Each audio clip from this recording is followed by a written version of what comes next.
Hey everybody, welcome back to History Student Reacts. Today we'll be watching Rome and the 3rd Century Crisis Part 1, taking a stab at it by extra history. Now the 3rd Century Crisis was a pretty crazy time in Roman history. It's a moment when the Roman Empire could have ended right there and then 200 years before the fall of the West. The continued existence of Rome was seriously in question. So there's some pretty dramatic events we'll cover through this series. If you guys end up enjoying this one, I'd appreciate it if you'd leave a like on the video, subscribe to my channel, and check out my Patreon, which is linked down below. Anyway, with all of that out of the way, let's jump right into this reaction. August 24th, 410 CE. Oh, For the first so we're starting quite a bit after the 3rd Century Crisis ended. time in 800 years, barbarians are in Rome. This is personal. This is revenge.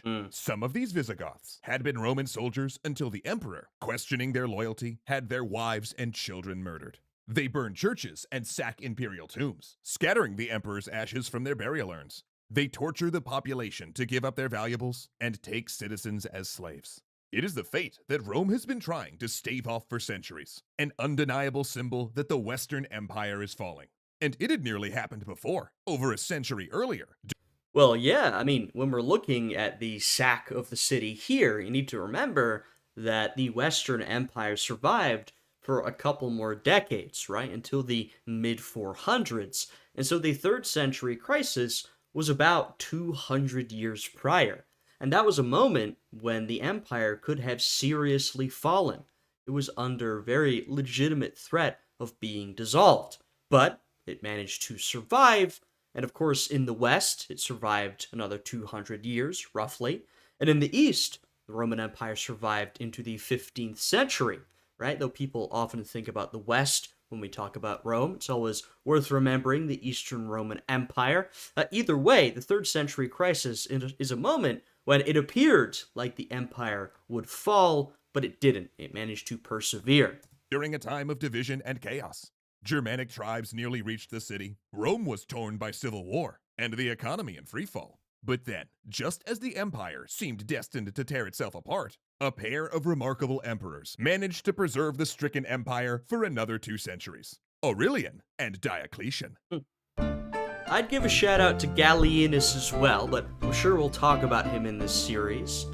This is the story of how Rome nearly tore itself apart, a time when the greatest empire... And to be fair, Rome almost tore itself apart a couple of times. I mean, this is an empire that was truly known for its civil wars. If the Romans weren't fighting their external enemies, then they were fighting each other. And oftentimes they did both at the same time. So this was sort of a classic Roman tradition, was fighting themselves. Of the Western world entered what is known as the crisis of the 3rd century, a 50-year tailspin that sent it spiraling toward disaster. And it's also the story of 2 emperors, Aurelian and Diocletian, who managed against all odds to reverse the trend and save the empire, at least for a while. I mean, it's more than just those 2 emperors. I'm getting the impression they're going to focus on those 2. And of course, when you're covering such a monumental event, you have to simplify. You can't cover everything. But there's a couple of other really important characters worth mentioning that I hope we'll get to in one way or another. 3rd century crisis was a terrible time, but with 1700 years of distance, it can also look a little bit like a comedy of errors. And explaining why the 3rd century crisis happened also takes a bit of time. Because despite its name, it wasn't a single crisis, rather a series of overlapping crises that both magnified and fed on each other. And that's why Rob actually tends to prefer the less academic, more descriptive term of the military anarchy. But the many, many problems Rome had all centered around one thing. The Roman Empire was too big. Because while the overstretched. Yeah, I mean, look, when you talk about really any historical crisis, you dig deep enough, you're probably going to find that there are a collection of issues that contribute, especially to an extended crisis like this. I mean, we are talking about decades of extended crisis, of lack of government authority, of constant warfare and civil war. That doesn't all come from one thing, right? There were a lot of different causes that contributed to this era of Roman history. Called bad emperors deserved blame for the state falling into disrepair and neglect. The good emperors still had been the ones that stretched the bounds of the empire to encompass the entirety of the Mediterranean and all the way to Britain. Even Rome, which spent... I will say, this is why Hadrian is one of my sort of favorite emperors when we're talking about personal opinion, not necessarily objectivity. But I like Hadrian because he's someone who didn't necessarily focus on expanding the empire, but instead focused on cementing the gains of previous emperors, Trajan in particular, focused on trying to bring some stability to the empire, right? Trying to keep what they already had instead of expanding even further. And that was frankly a rare trait among Roman emperors. They were all focused on military expansion, and for good reason. That was Roman tradition. That was sort of part of being an emperor or a military leader. Also, expanding, conquering new territory, meant bringing in more revenue. That was essential to ruling the empire. So you can understand why they were so focused on this expansion, but what that meant in the long run is that the empire would stretch beyond its bounds. Really, it became overstretched. They were not able to govern all this territory that they had conquered. And that's going to cause big issues, of course, during the 3rd century crisis, but in the years to follow as well. Half of its entire budget each year on the military didn't have enough troops to secure that territory. Shoring up one part of the empire often meant neglecting another. And due to the great distances, armies dispatched to reinforce local troops against uprising or invasion often arrived too late. Yeah, I mean, they simply just did not have the resources to keep all the troops employed and fed that they would need to effectively guard and secure the territory of the empire.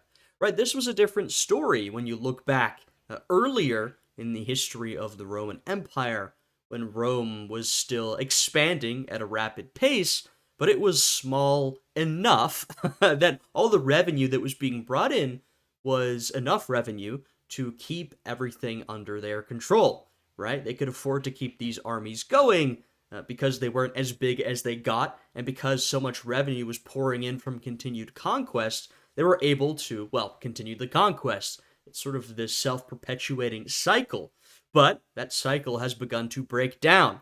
They no longer have the resources to continue conquering new territory, and so, because of that, they don't necessarily have the funds that new conquest would bring, which makes the army even weaker, which makes not only conquering but maintaining territory even more difficult, which once again lowers the tax revenue. You can sort of see now the cycle has become this self-defeating cycle, where over time the empire becomes weaker and weaker. And this weakness did not pass unnoticed by the people living on Rome's borders. Sassanid Persia invaded the east, only to be turned back by a Roman alliance with Palmyra, which you can hear about in our Odenathus episode. Also, Germanic tribes raided the northern borders, and occasionally coalesced into powerful groups that stormed south, at times even into Italy. Matching these external pressures were internal ones, particularly Rome's method of imperial succession, which Rob assures me was very unique and intricate. You know what? Let me just read it verbatim to make sure I get it right. Rob? This page is blank, buddy. Oh wow. Turns out, there was absolutely no codified method for imperial succession. There was no method, okay? There was no standardized method of succession. Now look, we've seen a lot of different methods of succession throughout history. Most of them have caused some sort of issue, but at least they provided some consistency. In Rome, there was no codified method. Now, there may have been some accepted norms over time. For example, when you're sort of in the middle of a dynasty, it's probably generally accepted that the son, often the eldest son of the emperor, would fill the position next. But then again, that wasn't always the case, right? And so there was really no consistency in who would be chosen as the next emperor, which caused a lot of succession crises. Because as you can imagine, when the emperor died, there were a lot of people who were vying for that position. And of course, as contenders came from really all different places, And as they became more aggressive about trying to take the throne, that only emboldened other contenders who wanted to take the position for themselves, which is really, does not contribute to a stable political system. There were traditions, of course. A lot of emperors chose a successor, trained him for years, adopted him as a son, and installed him as a sort of junior co emperor known as a Caesar so he could learn the job and take Yes. over. Yeah, that was a fairly common tradition, but once again, that's not always what happened. The junior emperor is often referred to as Caesar, the senior emperor as Augustus, of course, referring back to Julius Caesar and Augustus, the first Roman emperor. But that wasn't a law. It was more of what we'd call today a sort of norm. Technically, if you could get an army to declare you emperor and then the Senate to confirm it, then you were just the emperor. And this was a real problem. Oh, yeah, especially during the third century crisis, right? During an era when centralized political authority disappeared, what that meant is that, one, the power of the emperor was greatly weakened, and so it meant people who wanted to take that position had more of an opportunity. It also meant that the central government, surrounding the emperor, no longer had as much control over their own armies. And so what that meant is, especially during this time period, there are many, many examples of armies declaring their general, their commander-in-chief, as emperor, and then him going down to Rome, killing the emperor, and taking his position. Or even a whole line of what we might call pretenders, right? Who do that, but then never really get recognized, perhaps because someone else comes along and kills them, or they're forced to flee and set up base somewhere else, right? And so that causes a lot of political chaos, and that is especially what we see during this era of Roman history. Especially when the army, Mm. particularly the emperor's bodyguard, known as the Praetorian Guard, realized that they could serve as kingmakers, killing the emperor and installing a popular general in his place. Exactly right. Sometimes you didn't even need to march on Rome with your army to kill the emperor. Sometimes the Praetorian Guard would straight up do it for you.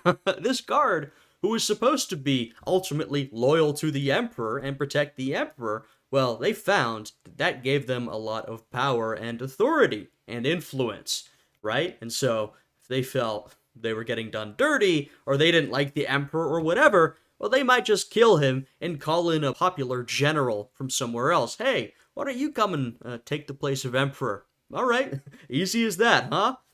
And yes, it was, but then once again, that opens the door for just about anybody who was interested in being emperor. The reasons for launching a coup could be many, from disagreements about policy to simply wanting a payday. Yeah. Because you see, when a new emperor came to power, he was expected to financially reward his troops and officers, meaning you could get very rich by giving your general the imperial robe.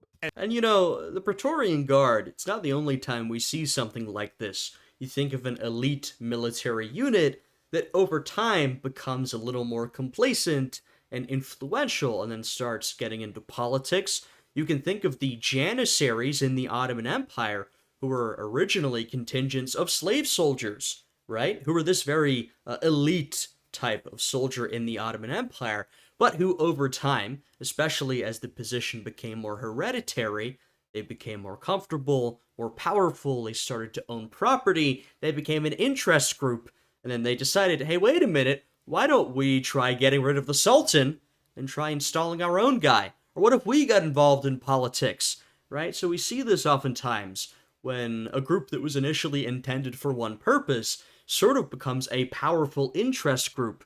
Well, they're going to do what interest groups do. They're going to get involved in politics. And then you could get paid again by killing him and bringing in a new guy.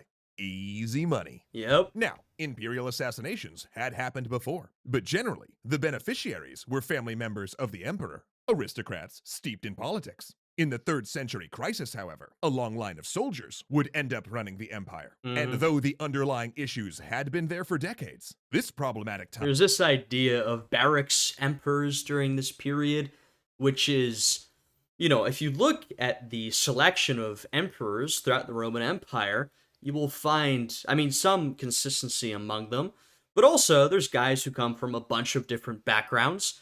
Of course, most emperors did come from some type of aristocratic background. That was not exclusively the case.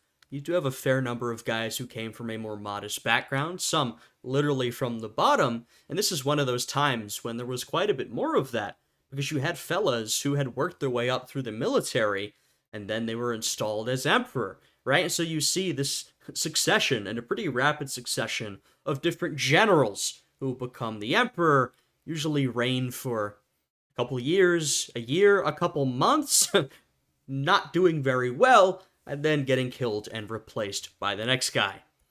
Began with Emperor Severus Alexander. It's the year 235. Last of the Severan line of emperors. The 13th year of the young emperor's reign. He'd come to the throne as a teenager, fought the Persians to a standstill in the east, and watched with disquiet as the army grew ill-disciplined and restless. Now, Alexander is in Germania, ready to confront barbarians who have raided across the border. His commanders have a meeting in his tent to lay out their grievances. His monetary policies, the way he'd listened to his mother for political advice, and his plan to bribe the barbarians into disbanding rather than crushing them. Then with a shout, the swords unsheath. Alexander's guards make a noble stand, but within minutes, the emperor and his mother have been slain. The army then declares its Yeah, I say Severus Alexander there. Not the best emperor, definitely not. Also, not the worst. I mean, this is an era of pretty bad emperors. I mean, he had a couple of recent predecessors who were really quite awful. He wasn't quite as bad as them. And he's going to have a few successors that are really quite awful, right? Now, Alexander there is sort of his death and his reign that leads us into the 3rd century crisis. So he clearly didn't do a good job.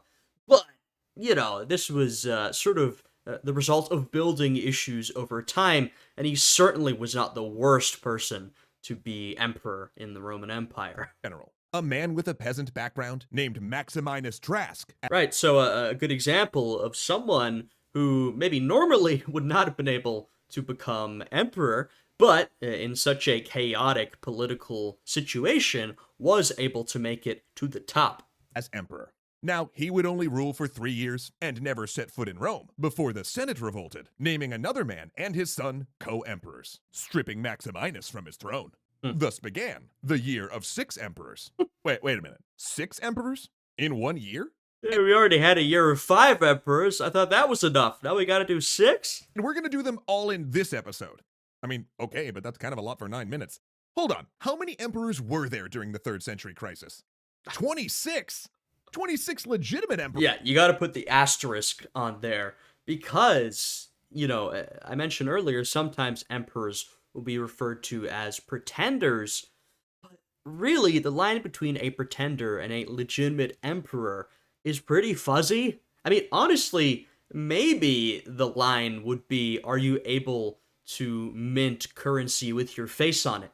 You might think I'm kidding, but in many ways that was the real sign of legitimacy for an emperor, right? In other ways, it's like, what do you really have to control to be the legitimate emperor of the empire?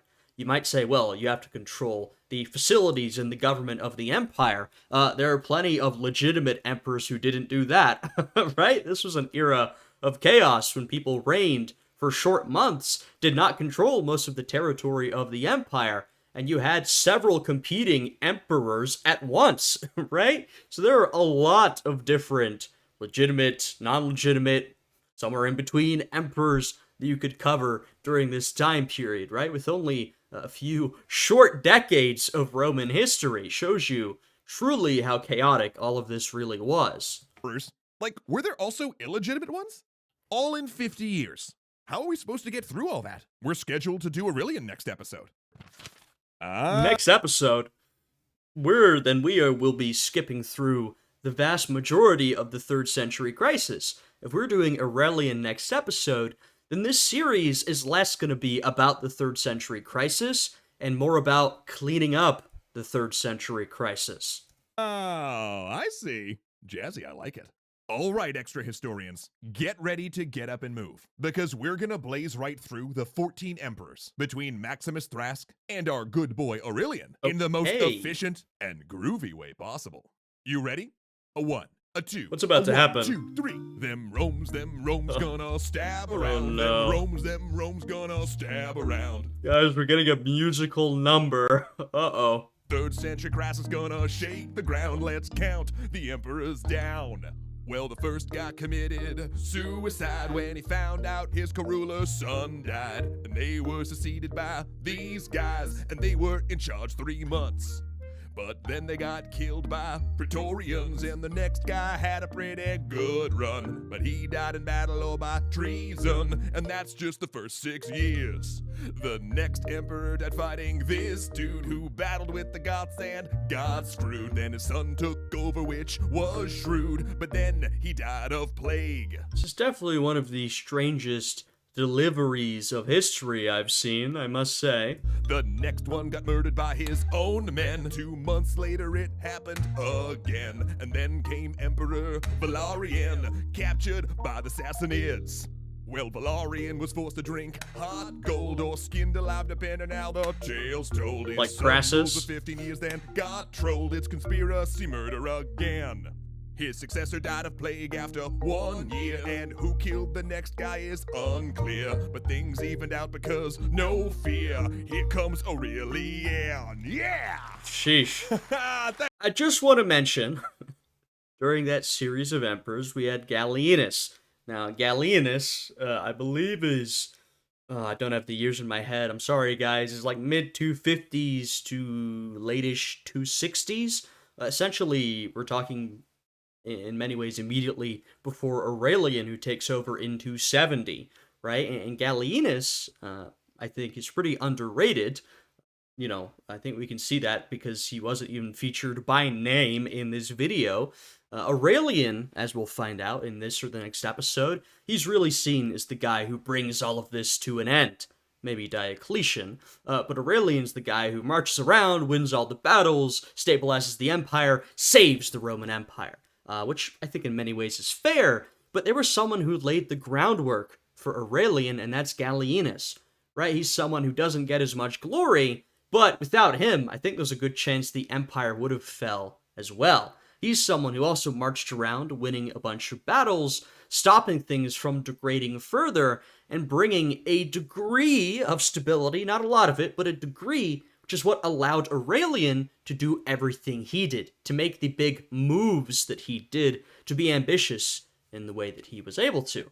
Right? So just shout out to Gallienus, who has been sort of overlooked, I think, during this time period, since it seems like we'll mainly be talking about Aurelian and Diocletian. Thank you. Vinyls and t-shirts are in the animated lobby. So even with just that song, you can kind of see that things weren't going great. But the crisis wasn't just a political one. Even before that mess, emperors had played with debasing Roman currency, lowering the amount of silver content in each coin. And this is essentially inflation, right? And now, it's different from inflation today, but this is ancient, and in many ways, how inflation worked throughout history, which was debasing your currency, right? So, let me put it up here. It's pretty simple. I've got a coin that is, say, 85% silver. Over time, you know, my state is running out of money. My government, for all the reasons we've talked about. You know, we're overextended, we're not conquering new territory, taxation is difficult because we're struggling to control our own territory, and so I'm bringing in a lot less silver and gold. And so what is one of the ways I can sort of stretch my imperial money supply? Well, when I mint my coins, instead of minting them with 85% silver, maybe I'll make that 83% or even 80%, right? Doesn't need to be a big move in the beginning, just a couple of percentage less, right? We put some other less valuable metal in there alongside the silver. Okay, well, that's great. That means that I basically have more money, but I've used less of my silver to make it.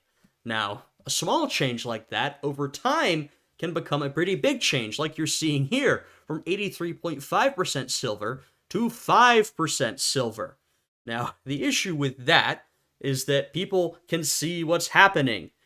People will take a look at the coins. They will weigh the coins. It's pretty obvious to them that the quantity of silver is decreasing in the money. And so, while when I first mint the coins, maybe I can, I'm paying 10 silver for a goat or whatever, I can still pay 10 silver. But once everybody knows what's happening, the local goat herder is going to say, it's going to be 15 silver now.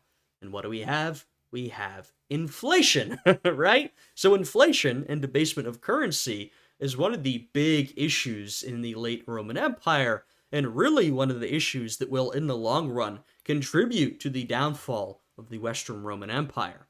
And now, with emperor after emperor scrambling to reward the people who'd put them on the throne, they did it as a way of. And that inflation, of course, is also going to work with the army. Now, I use the example of buying a goat. That's more a regular person example, or maybe a rich person example, back in Rome.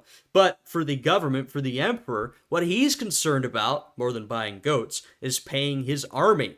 And so the same idea applies, where maybe at first the army is going to take your debased silver coins, but the next year, or the next time they get paid, instead of asking for a bonus of 50 silver, they're going to say, we want 75 this time. And so the same trend happens, right? Inflation. Basically printing money. This then created an economic crisis, as people hoarded the coins that were not debased and only spent the debased ones. So on top of everything else, you have inflation. And then right on time came plague, possibly smallpox or flu, that devastated the population and made military recruitment difficult. Thus, more and more German tribesmen were inducted to fill the army's ranks. In the chaos, Rome could no longer reliably support local leaders in Gaul or the East, who started deciding that they were sick of being part of an empire that no longer came to their aid. Right. I mean, let's say you are a powerful lord or a powerful general in Gaul, and you've got a big local power base. Now, your loyalty, first and foremost, is to the Roman Empire. However, over time, you see you're getting less and less monetary, less and less military and political support from the centralized Roman government. Over the course of years, maybe you start thinking, perhaps I would be better off without the centralized Roman state, because I'm giving a lot to them, I have to pledge my loyalty to them, I have to take care of their military problems, but what am I getting back? Nothing. And that's how you get these generals that sort of go independent, creating their own little autonomous states or fiefdoms, which the empire then has to claw back under its control. If they had to stand alone, they'd do it as their own empires. And by 268, the empire had torn into three pieces: the Roman Empire in Italy, the Gallic Empire in Gaul and Britain, and the Palmyrene Empire under Queen Zenobia to the east. But fighting in Eastern Europe under the command of the emperor himself was a man who would begin to turn the tide, who, though born under humble circumstances, would eventually be made emperor himself. And during his short reign, he'd cross the Mediterranean world to stitch the Roman Empire back together: Aurelian. And we'll tell you all about him next time. Also, we'll be signing autographs out back. Alrighty, next time we get to Aurelian. I mean, really one of the greatest of Roman emperors. He's an interesting one to talk about. If you guys enjoyed this one, you could leave a like, subscribe, check out my Patreon, which is linked down below. I always enjoy getting a chance to talk about Roman politics. I mean, look, and Roman history, I should say. There's so much Roman history, and we've talked about a lot of Roman history on the channel. You know, I always like to find some new things to talk about. Not to say we've never covered this topic before. I'm sure we've talked about it in the past. But, you know, I don't like to go over the same things over and over and over again. I like to do something a little new. But this is still within Roman history, 3rd century crisis, really fascinating stuff. So yeah, hope you guys enjoyed this one. Hope you're all having a fantastic day today, and I will see you all again next time. Goodbye.